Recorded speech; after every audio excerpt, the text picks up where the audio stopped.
Painful lessons, pioneer problems from an American view. All on this week's episode of the Indie Bar Report podcast.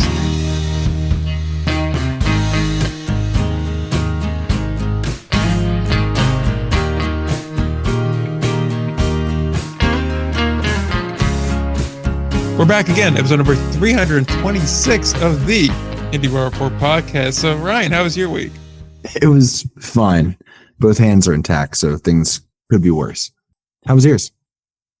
Well, half of my hands are intact, so count could be worse. I mean, count it, but don't count higher than 5, obviously, because it's going to get a little challenging. Nah, I got 3 usable fingers. Only the 5th metacarpal is broken, and slightly at the base of the 4th, so we're fine. Yeah, you know, you got 10 metacarpals for a reason. Exactly. And besides, Doc told me I have to ice it down. You know where I could get a cold one at? Where? I don't know. Anyone that tends a bar nearby? Fair enough. Well played. I wasn't sure where you wanted to go with that one. I was like, are we like doing a transition into like our next segment already? Like, how are you connecting this to cold beer? What are we talking about out here? Cold milk? Are we talking Milwaukee? What is happening? Well, see, we can connect to the cold beer because to Milwaukee naturally, though. Honestly, sir. If I was going to try and connect this to a cold alcoholic beverage, it would not be a beer. It'd be a carbless soda or adult soda, we'll call them, because they are premium canned cocktails, and the American Association would very much want us to mention their title sponsor, Carbless Premium Canned Cocktails. And we're going to talk about the American Association presented by Carbless Premium Canned Cocktails this week. I don't even know what to do with what you just rolled with. Like, that was a long way to go for that. So let's talk about the American Association, because that's one hell of a segue. Got some interesting case studies this week. Lake Country possibly back. Gary in disrepair. Lincoln suddenly hot. Kansas City legit, Cleburne losing to Chicago, all this and more on this episode of Dragon Ball. So where do we want to take this in the American Association? Oh man, I don't. Did you have anything in particular in mind? Honestly, I'm kind of. I know we're talking about the league, and all right. Yeah, because I'm kind of over talking. The good or the bad? Well, I'm kind of over talking about Gary for a little while because they're 8-23 at the moment on a 5-game skid and having only won 2 in their last 10. And I feel like people are tired of me ranting about the Gary South Shore Railcats. Mm-hmm. I'm sure there's other places you could go to get that kind of enjoyment in your life, perhaps by breaking your 5th metacarpal somewhere. I mean, guys, at a certain point here, maybe we admit the manager's the problem. I don't know, though. Here's my concern. I think my take is I think he's a problem. I don't think he's the problem. I think there's bigger issues. I'm not going to get in the whole thing today, obviously, because we're just talking about how we're not going to do that. But like, I don't know, man. I mean, if you win less than 50 games to this point, gestures broadly toward the entire organization. Like, this is also an organization that doesn't see him to be the problem. So I'm not exactly sure that that's fair. They're the most reliable decision makers out there. But yeah, so moving on from Gary, because they're not getting talked about until they decide to become a real team. There's another team in that division that, quite frankly, we're going to go on the negative tangent. I'd rather talk about. That's Milwaukee, who's just kind of been skirting a lot of criticism. That's fair. Yeah, Milwaukee, you can't get pumped by 8 in the first game of Kansas City. It's tough one. Lose 2 games to Lincoln either. That's not a good scene. You cannot drop to the Lincoln. I love they did the typical thing you do when you drop a series to a bad team, which is you lose the first 2 and then drop like multiple touchdowns on them in the 3rd game. That's what Lancaster just did to Hagerstown a couple of weeks ago. Like Hagerstown, when they got back-to-back wins off Lancaster, it was like their first back-to-back wins of the season. And then I think Lancaster hung 18 on them the next day. So yeah, Lincoln got a 3-2 win and 9-4 loss before getting it handled 17-8. So that kind of makes sense. Milwaukee, man. 13-18 is now all right. This is one where I don't know. So, hey, if you are listening from the Milkmen organization and you don't want this sort of vibe going out there, hit me up. I'd love to chat with you because I'm fascinated by what's going on. But we have seen a lot of red flags from this Milwaukee organization in the past year. Remember, they had the weird deal with fireworks nights in the community, which is just like, I think it's a simple thing, cannot be their fault, but usually it does. There are difficult communities all over the place. No one really likes fireworks being shot all the time next to their house. But Milwaukee was the one having trouble, right? Yeah. And that's usually something that you can deal with. And by the way, I do think I mostly backed the organization in that one, but I did acknowledge it's sort of a red flag.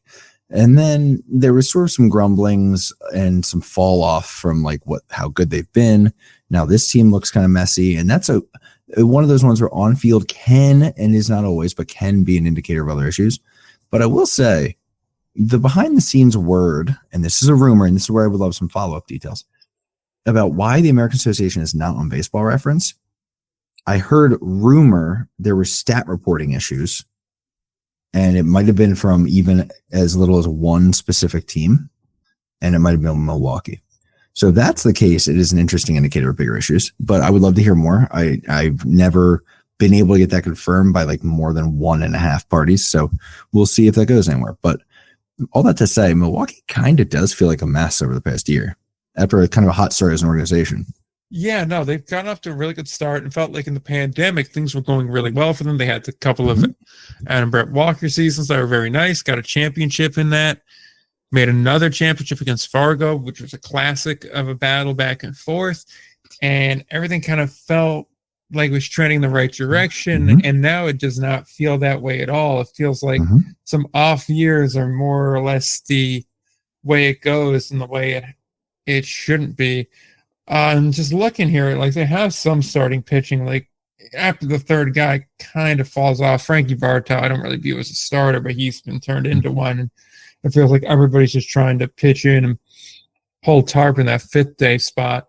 So is it possible that the number of wins they get is just directly correlated to like the number of COVID cases? It just seems to be going downhill over the past few years I think we could match those graphs up if we really wanted to. That's all I'm saying. So what you're trying to say is the population was vaccinated against milkman wins. I love a causation versus correlation question.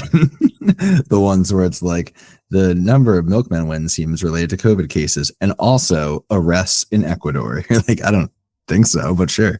That said, on a more accurate point, I do agree that is sort of like the main cited issue here with Milwaukee. Just there is some inconsistency on the pitching front, and there's flashes where you're like, yeah, here it is. And they'll go on multi-day stretches where it feels like at no point do they have the guy out there that they want to have.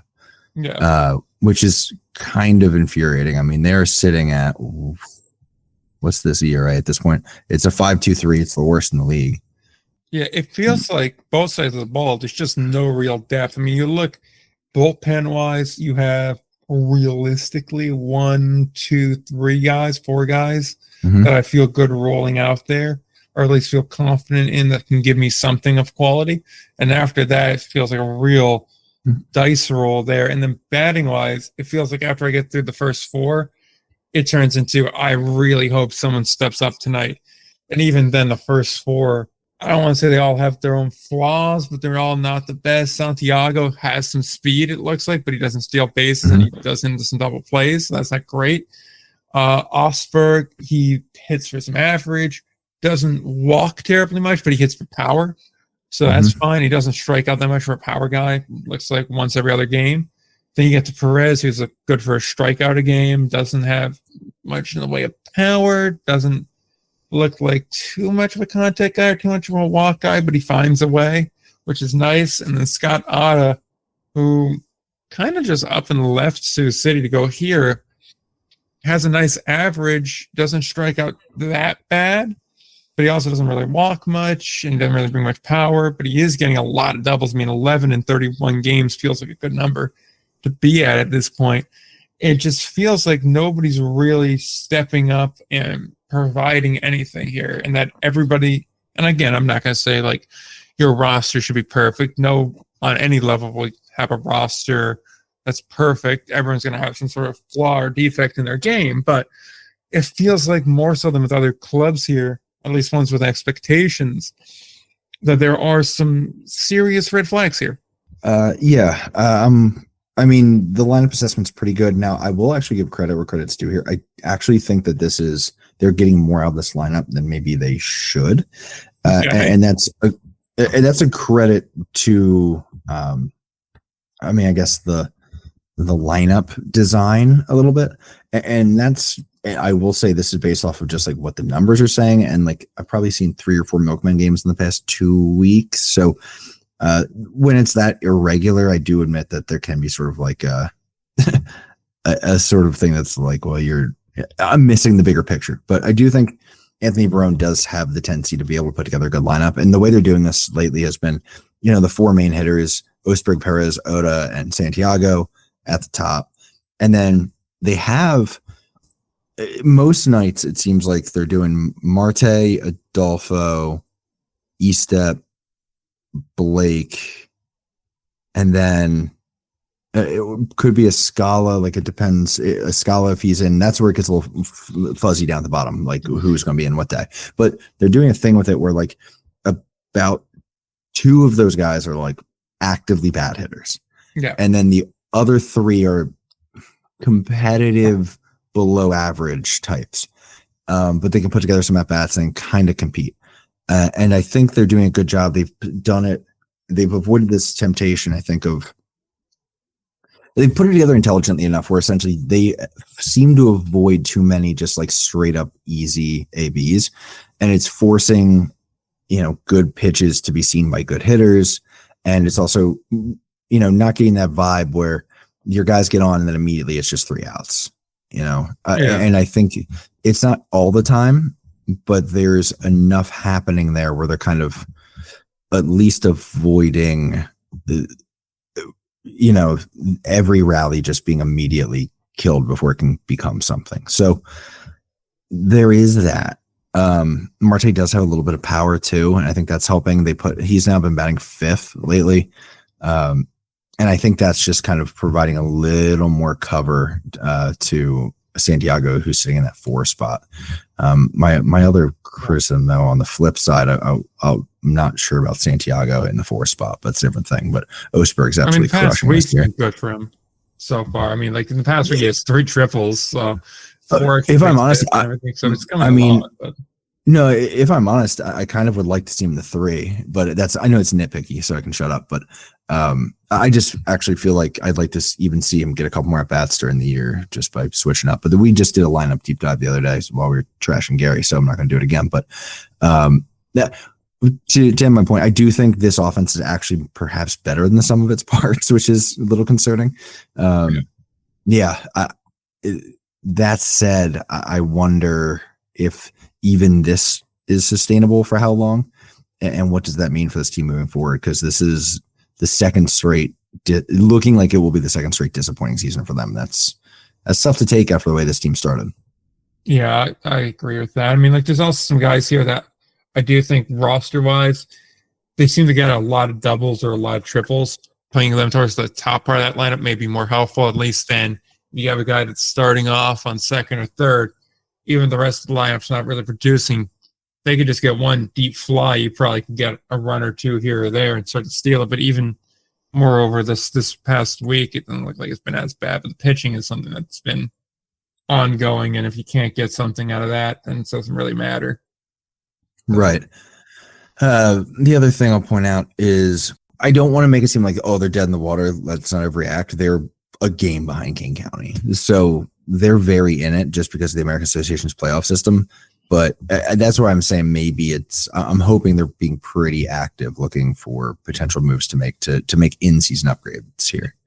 Yeah, I mean, like, I think the kind of caveat normally goes, unless stated otherwise by the conversation itself, when you talk about the American Association, we're more or less assuming overall health and overall direction of team and actual title aspirations here, which I feel like every team in this league, just because of the playoff system, you should be walking in the door with those. The nature of independent ball and the nature of this playoff system where all but 4 teams is making the postseason really does encourage you to just try and run and gun and get it, right? I mean, the way playoffs are, you just have to have a hot 2 weeks to really walk away with some hardware. So from that perspective, yeah, like Milwaukee season's far from done, even though they are 500. So, it is disappointing in the sense of the results haven't been there, but the end goal is still alive. Yeah. Yeah, and I'm just going to check one thing on the actual American Association site because I might have a read on a weird trend here with Milwaukee. So let's see if I'm missing something or not. I am missing something. Point streak. I love point streak is actually pretty good with transactions, except for the American Association, which is the one that's almost entirely reliant on point streak. Frankie Bartow, by the way, on the injured list now. So that probably explains a lot. Yeah, right. Maybe he's just a reliever and shouldn't be worked that much. Maybe.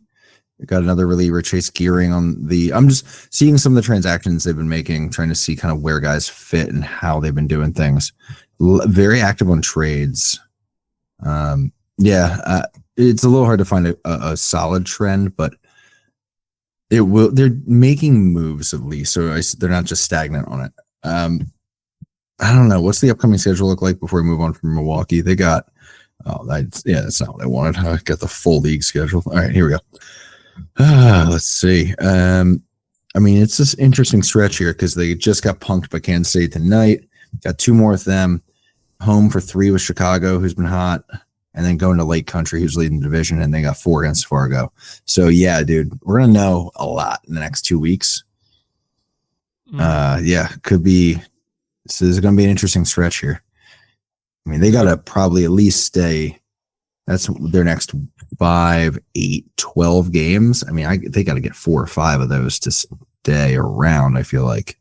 Yeah. Just to not fully drop momentum here. Because they just lost 3 in a row now, going 2 with Lincoln, 1 with Kansas City. Yeesh.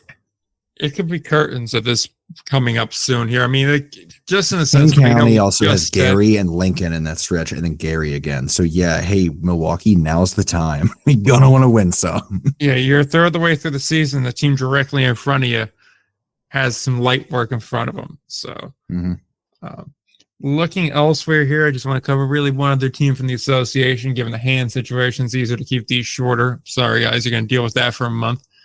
Don't worry, I'm back to doing content, so you can go see dumb stuff on Indie Ball Nation. Yeah, and I broke my hand right after I announced my content schedule, so you could take mine and throw it in a bonfire because that's Ryan's taking over. Lengthy report cards just happened. Frontier League report cards are probably tomorrow. Not to worry, the power company's going to turn off its lights soon, so we'll be siphoning power from the neighbors in no time. Speaking of siphoning power from the neighbors, Lincoln is seemingly drawing from the power of the teams around them, because they are starting to turn around a little bit. We could go that route on it, or we could talk about the Sioux Falls Canaries that are making a little bit of a play recently. Sioux Falls? I was just about to talk about Sioux Falls, so let's go that direction first. Like Sioux Falls, the last team for the association this week. Oh, we weren't going to go both? I feel bad now. No. I was just going to point out that the pitching has been good, considering the general vibe in Sioux Falls. With like just being a difficult place to pitch. I think it's really interesting. Yeah, they're in. Let me see where I have them going into this week. At least I can give you a pretty good read on where I have them in pitching staff rankings for the league. I've got them 6th, which for their standards is fantastic. Yeah, I mean, like they exited May off of a sweep of Kansas City. Like they were swept by Kansas City, which is a rough way to go. But Kansas City is one of the better teams, if not the best team in this league. In my opinion, they're probably the best at the moment. And that's not that bad of a sweep. You take 2 or 3 from Sioux City. So that's solid. That's a good team right there. And then you take, 2 or 3 from Kane, sweep Gary, and then come back with a win tonight against the Cougars too. So, I mean, you take 1 more in that series, you look pretty good, and you get a Winnipeg team that's kind of staggering at the moment. I mean, they got Gary currently, so they will hopefully get right there. But they're still not exactly a strong team, and you have a Fargo team that's also not hot right now. They're, I think, 3 for their last 10, so that's not what you need to see from them. And then you circle back to Chicago. That's a team that's a 500 club. This could really turn into a good month for them if they're able to get something going here and take 2 or 3 in this series. There's a lot of 2 or 3 opportunities, I'd say, for essentially the rest of the way this month. Yeah, and it's just a really complete team. Like, I know average can be a little bit easier to come by with Sioux Falls, but right now their lineup has 6 guys with averages above league average for average. Sorry, that's a little redundant, but I hope that you followed me there. The most I will average say, of average teams. I mean, I will say the thing holding them back right now is they're really just the bottom third of their order. It's not necessarily the actual order they hit in every time, but it's just been kind of funky. Like Mike Hart's been struggling, which is really weird. He's having an uncharacteristically bad start to this year. I mean, he hit 323 last year. He's batting 222 right now. Yeah, after 2 straight seasons.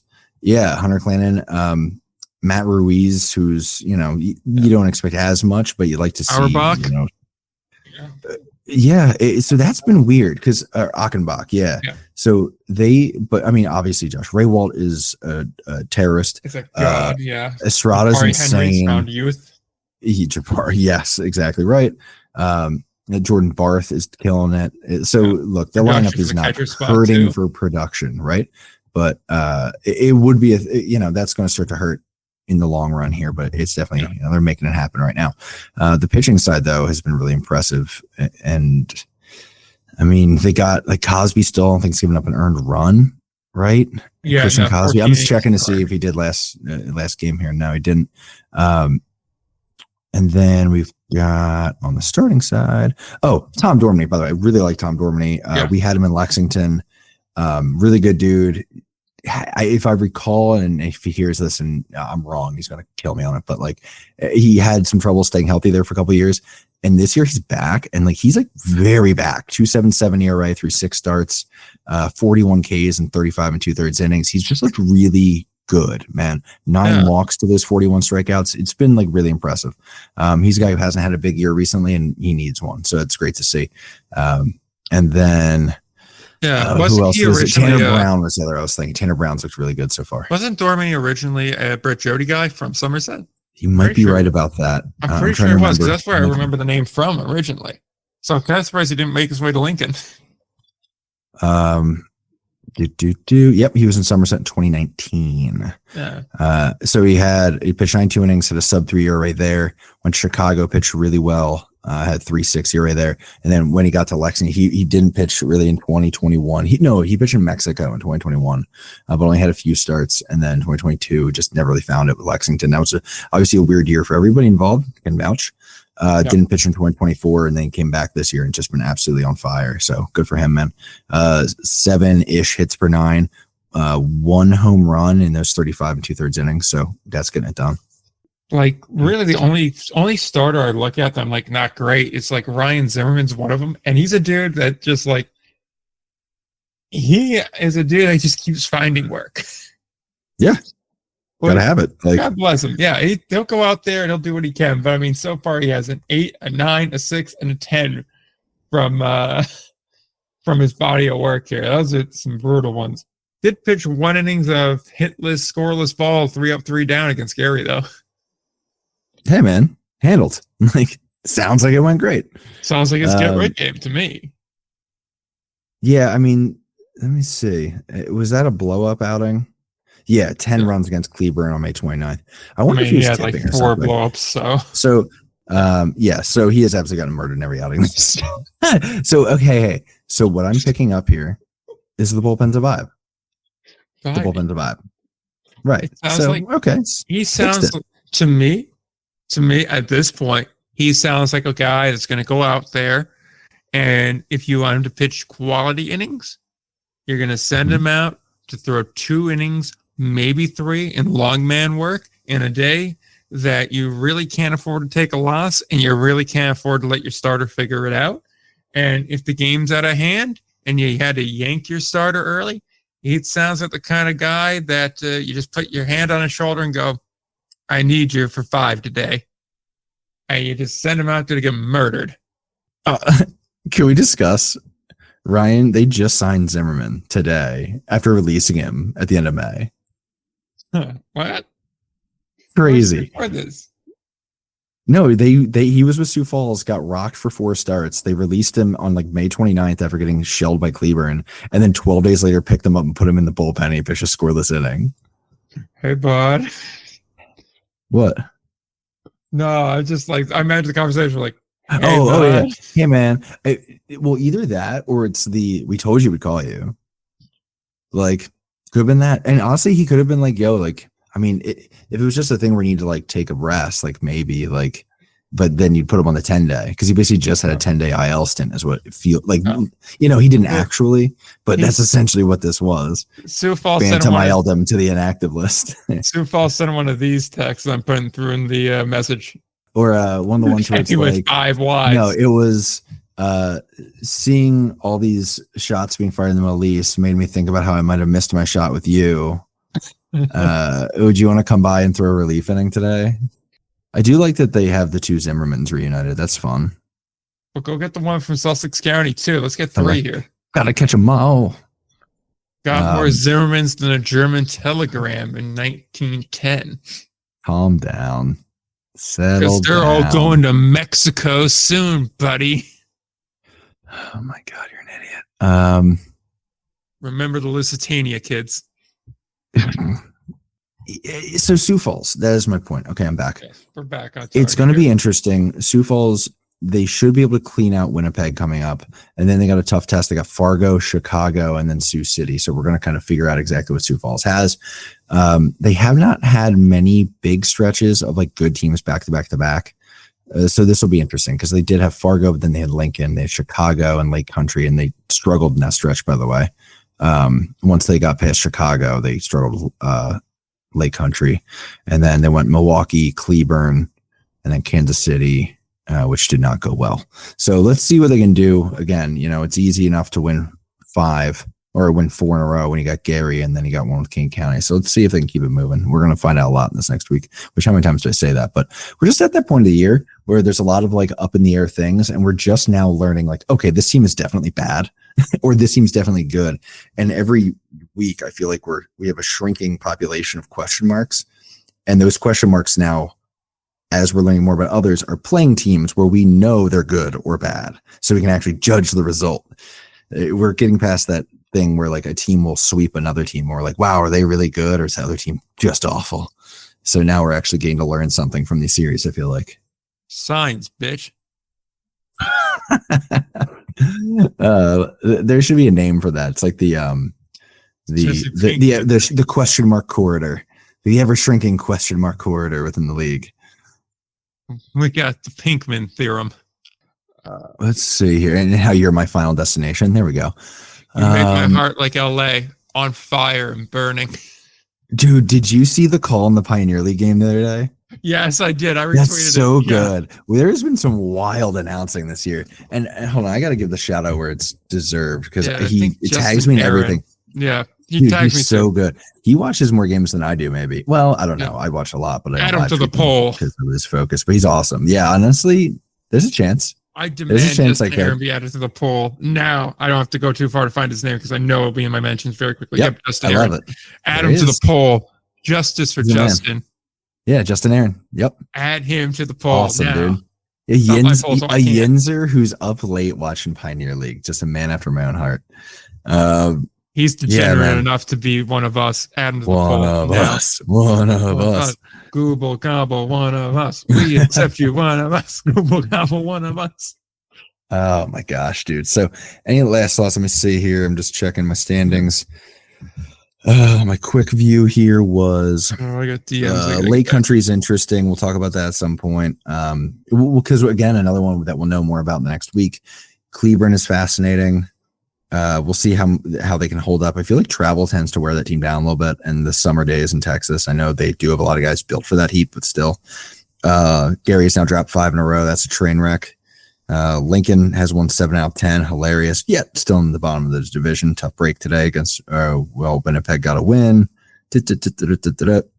Kansas City is continuing to be a controversial topic between the two of us, but I do think they're probably doing enough right now to get in the top 10 for me.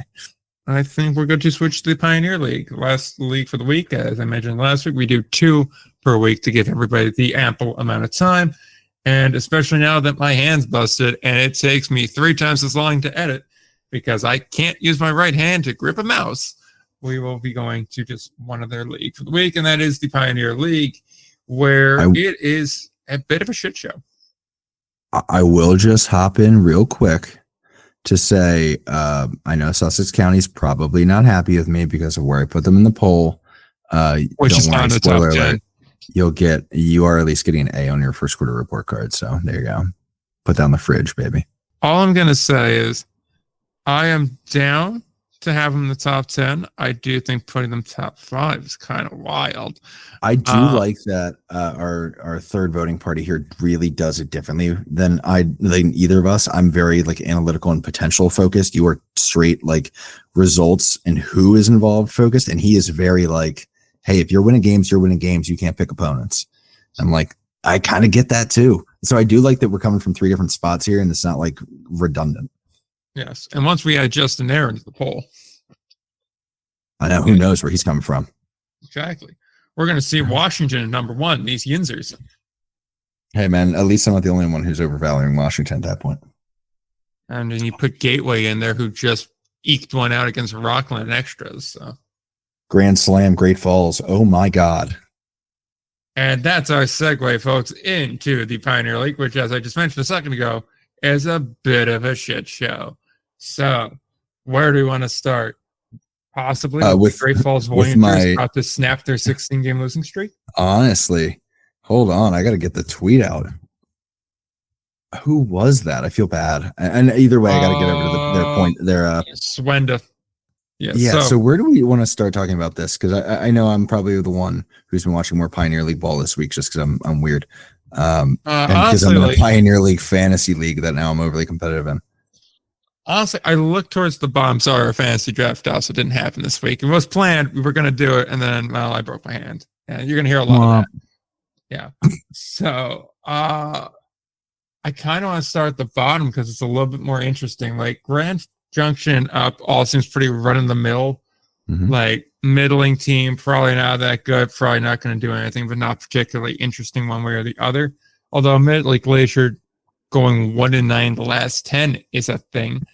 But, I mean, when a team has a 16-game losing streak and a worse record than another team that is basically a travel team at this point, it does beg that question of what the hell, and then begs the question of how the hell are you beating Missoula? That's a great question. The wheels have really fallen off this Battleheads team tonight. Also, tough camera work. The only reason I knew that ball was out was because the second base umpire was just squared up while making the sign.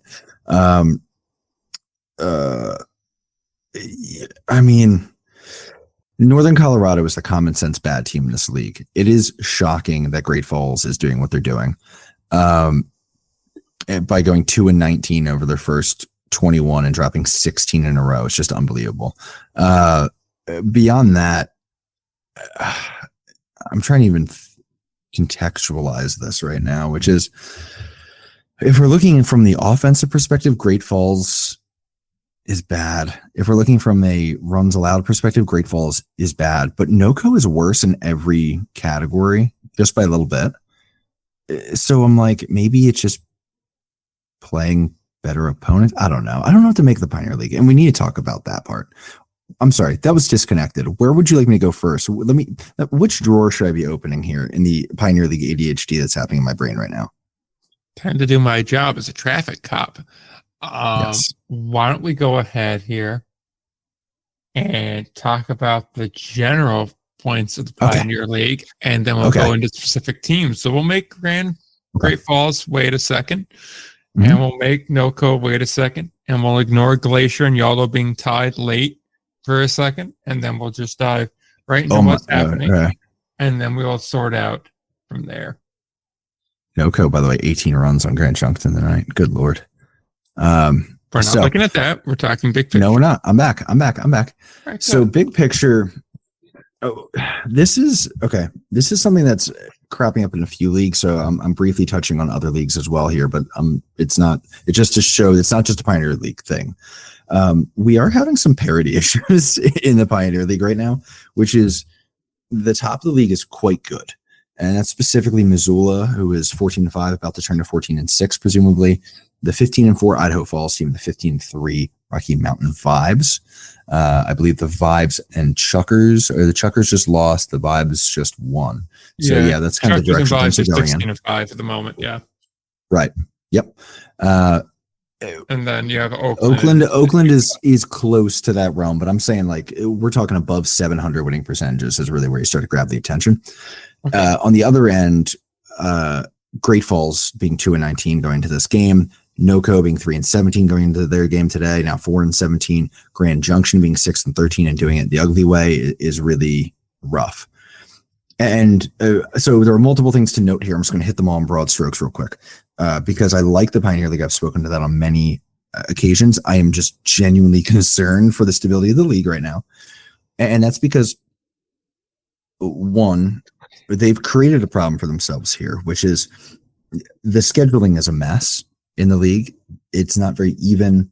It's, you're playing teams more often and playing other teams not at all. I understand it's because of the footprint and the logistics. They have the weird sort of California stretches out there.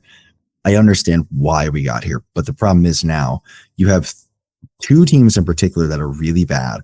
One team that is really on the verge of collapse in NoCo. And then you have Grand Junction, who's also just bad, but in a different flavor.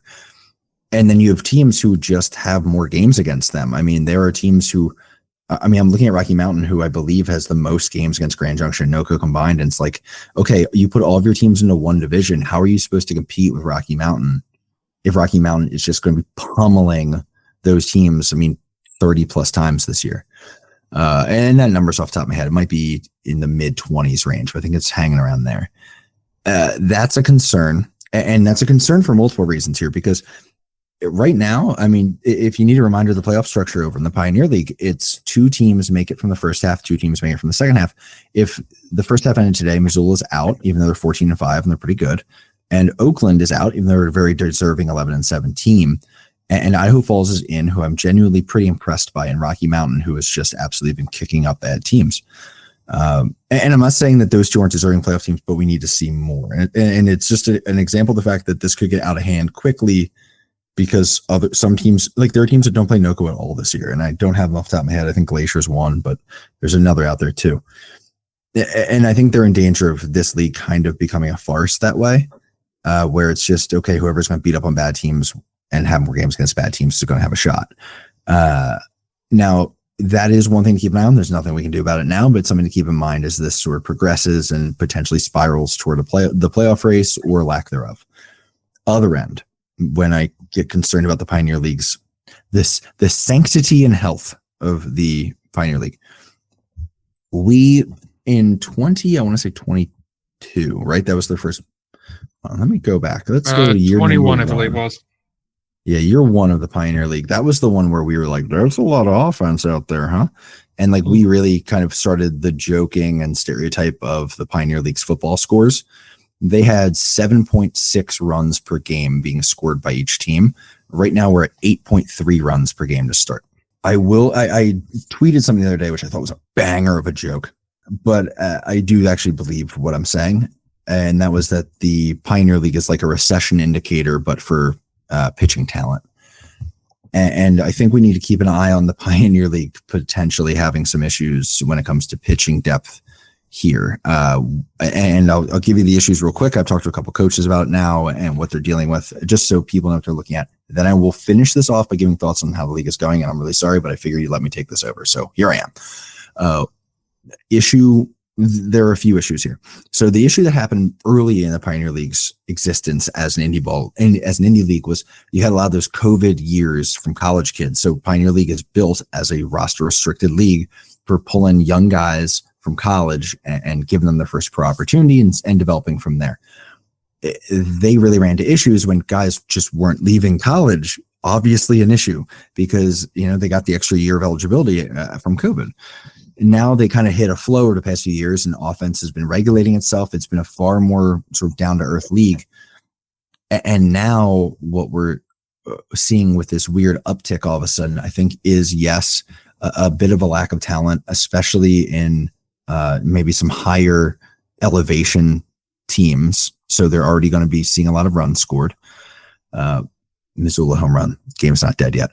But with that, they're also seeing some problems with, I think, while you are seeing the run environment in this league, that might be scaring a couple guys off. I only heard that from one person but it does check out compared to, I've talked to guys who I think could fit in the Pioneer League before, and they were like, I ain't going out there. Like, I'm not putting that on my Baseball Reference. I'm not putting a solid season where it ended with a 7 ERA because of a couple bad games and tough situations.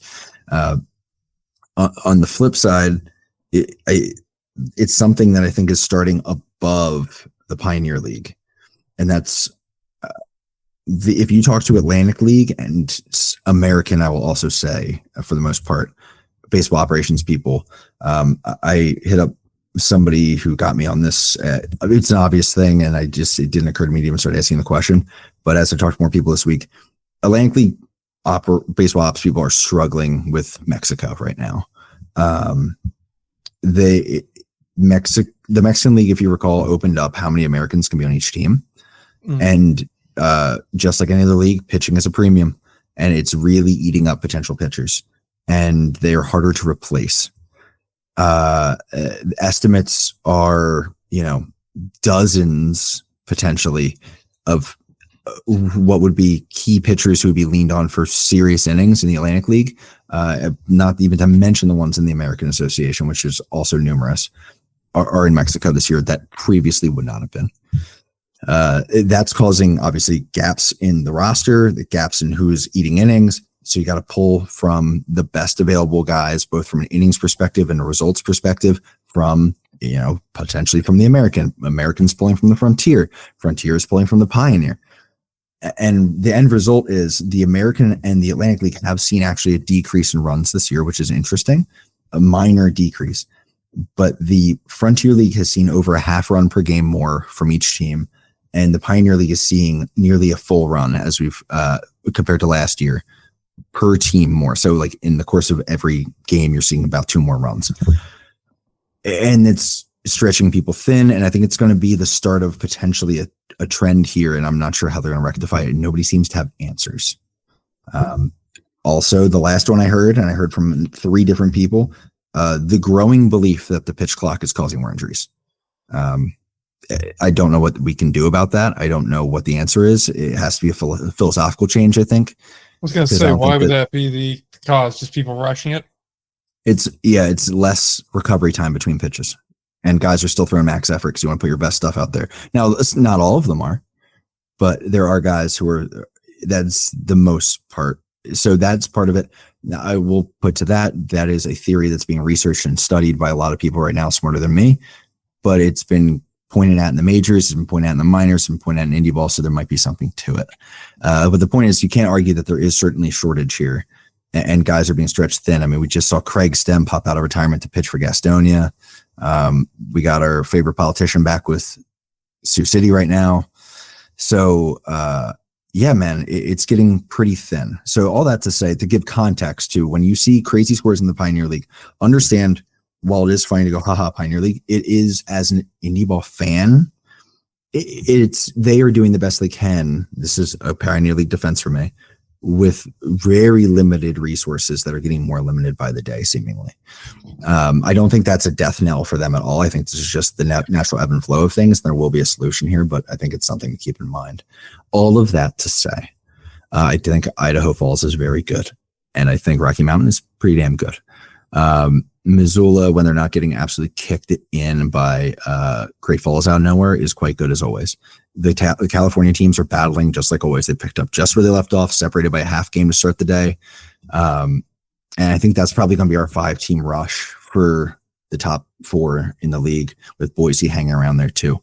Also, Ogden's been on a little run, which is fun. So Tat Daddy is getting it done. That is my assessment of the team, the general health of leagues and teams currently in the Pioneer League. But do we want to get in any specifics now as we look? I do want to follow up with that rant in the sense of, do agree. I think the offense of output is concerning in the sense of, like you said, it does kind of indicate everybody kind of flows up the chart here. And so if you're having less flowing up the chart, eventually it's going to catch up. Sure, you'll have people coming in from outside sources, i.e. affiliated ball, i.e. foreign ball, and major leaguers and whatnot, and that'll help condense and push and move things around. Sure, but a lot of teams are going to wind up going to Pioneer League guys, as we've seen across the board. I I will say, though, I think it will be getting a little bit better as we start getting more and more college guys to filter in and through. Hopefully, we'll start to get some of them. Obviously, they will have already had some innings on them, probably 30-plus innings on their arm already, being from just a collegiate season, but that should help. They also have a tryout coming up, I think, sometime next month, if I'm not mistaken, as well. So maybe that will help produce some talent too. But I do think the overall indicator is definitely troubling as well there. And credit where it's due on that topic. I think I've been I've been working back through last year, some of last year's numbers, trying to just kind of backtrack and compare leagues guys were in to where they ended up and how they did in one versus the other. And I have, generally speaking, been pretty impressed by how good the managers in the Pioneer League have seemed to be at mid-season pickups out of college. And they do seem to have kind of good feel for the local leagues, especially out there. They're not all from local leagues, but like a really good idea of like what D2 leagues are actually really competitive and what numbers to take seriously. And the success rate is surprisingly high for people who just get signed and now they're playing pro ball on your roster. So credit where that's due for sure. I'll kick it back to you for more thoughts. I just want to throw that in there since it was related to something I had jotted down here. Yeah, I think that's part of being a good manager out there is those in-season pickups are your lifeblood. I mean, they are everywhere, but especially out in the Pioneer League. So I do appreciate their ability to do that. Yeah, that's kind of where I stand on it here. In the last couple of minutes here, I kind of want to transition to talk about a couple of teams. Not sure there's any standouts in particular that you want to talk about on the positive and negative. I know you talked a little bit about Idaho Falls being impressive, and I know we mentioned Great Falls in the very beginning if you want to go that route. I'm also just going to point out, too, the stat on there's a real possibility of something else. I don't necessarily agree with it, but I think there's an argument to be made for it and to keep an eye on it, which is the whole pitching thing could really be just a couple bad teams because I did the math literally while we were prepping the pod. Last year, we saw 32.8% of the time in a Pioneer League game, an offense would score 10 plus runs. This year, it's 32.8% as well.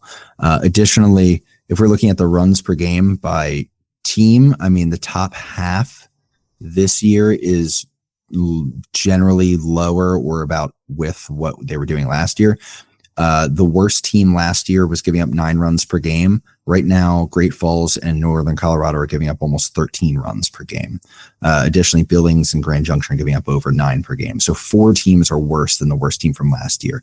That is depth issues, but it is also certainly some teams dealing with specific issues because from that, they're kind of close to what everyone else was above last year. So we'll just put that out there as well. But if we really want to assess a couple teams, I mean, what's going on with, Rocky Mountain is interesting because we have the debate of are they playing bad teams or are they actually really legit? You were right to mention the team I keep bringing up in Idaho Falls. And I'm not sure how much more there is to say on the teams that are struggling right now because I don't know that they just necessarily deserve the hyper focus, but I do find it interesting. I maybe should take a moment to shout out our California teams. I do think they're overlooked because their numbers never end up being super flashy. Their pitching numbers are always solid, and then they don't really put up a ton of runs because they're not consistent, like a mile high. Yeah. Like if you look at the batting, it's always tough because like YOLO is 3rd worst in the league. Oakland's worst in the league when it comes to scoring runs with Grand Junction in between. But then you're like, yeah, I mean, but if you adjust on park factors, they're like one of the best in the league because it's so backwards right now when it comes to that. Let's see. I'm just trying to figure out the best direction to go if I can only highlight a couple things here. My last ranking of offenses. Yeah, I mean, Yuba's pretty quiet, but their pitching is damn good. Anyway, where were we? Sorry, I was really excited to talk Pioneer League, so I just had to get a bunch of stuff off my chest there. So if I had to focus on 2 teams, what would you want me to talk about? I'd say pick the team that you're most enthralled by and go with them. Oh, okay. Fun. Let me pull up their schedule then. So I think we got one team going one direction, and that's the Rocky Mountain Vibes, because they went up first. They went 6-0 against NoCo, and then dropped a game, and then they won their next 6. So they're 12-1. But then after that, they're now 5-4 in their last 9. So that's not as cool. Certainly, they're definitely cooling off. But they do have Grand Junction coming, and that's going to be needed because they do have some legit teams there. So if you're looking at Rocky Mountain, wondering how legit are they, we're still not sure. I'm thinking they're benefiting from the schedule because they did play well against Yuba, but not the same. I think they went 4 out of 6 with them. Yeah, and now they've split with Billings so far. So, but Grand Junction, they should be able to do fairly well against, as Grand Junction has lost by 9 to Northern Colorado. I guess that kind of brings conversation more toward Idaho Falls then, because I guess what we're doing here is going, okay, who's starting at the top, who is legit and who's not. Rocky Mountain's at the top right now, but I think they might be pretenders. So we got to look at Idaho Falls, who is our next candidate. And I'm going to say, if I can ever get their schedule up, which is just brutal. Thanks, Pioneer League. Sorry, that was aggressive, but when everyone else on point streak, it does start to bother me that we have one outlier.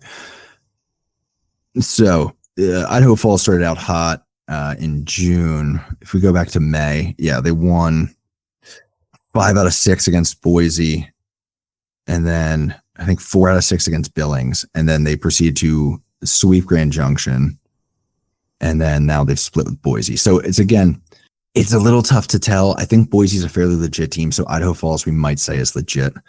They are crushing the ball. They're over, I think, 12.5 runs per game right now. The pitching is 8.5 runs per game, which is funny to think that that's really good right now, but it is. So I got to say Idaho Falls is probably legit, and I'm wondering who they have next in their schedule. Grand Junction. Nope. Ogden. So that could be a good series, a good show me series before Grand Junction comes along. And then beyond that, I think Missoula is what we expect. Missoula is a very good team. That's not a surprise. And then it's Yuba and Oakland, and that's just going to be like a battle in the streets of California, man, which is going to be really fun to watch. So there is your Pioneer League talk for the week. And we will be back to them in a little bit. So on that note, we're going to call it there. Going to be a shorter week. Expect shorter weeks for like the next few, just because, like I mentioned earlier, using this hand to edit is a mixture of painful and very annoying. So the shorter they are, the easier it is to actually get them out and everything. So we'll go to the plugs and we'll get out of here. No, I have one more thing on painful but annoying conversation. Once again, Pioneer League scheduling, you're killing me. In the first half, Yuba and Oakland don't play each other. And then they play each other, I think, 18 times in the course of 30 games, all of them in the last 36 games of the season. I'm going to have an aneurysm, dude. I can't with this. They want to race. They want to race towards the very end. I guess so. The documentary is going to crush. Anyway, we're doing plugs? Yeah, do your plugs. Indie Ball Nation, Instagram, YouTube, podcast platforms, Twitter. Yeah, that's about it. I think covered it. Keep an eye out for Frontier League report cards dropping. All right. Pioneer League scheduling is going to ruin the tour, as some would say. Indie Ball Pod on Twitter, Indie Ball Report, everywhere else. Y'all probably saw the schedule video I did a week ago. Ignore it. It's no good. None of that's going to happen until this hand's fixed. So we're going to try to restart it in the beginning of July when this cast comes off my arm. So apologies for the gaslighting there, guys. My bad. And until next time, when we will talk Atlantic League and Frontier League, don't forget to play ball.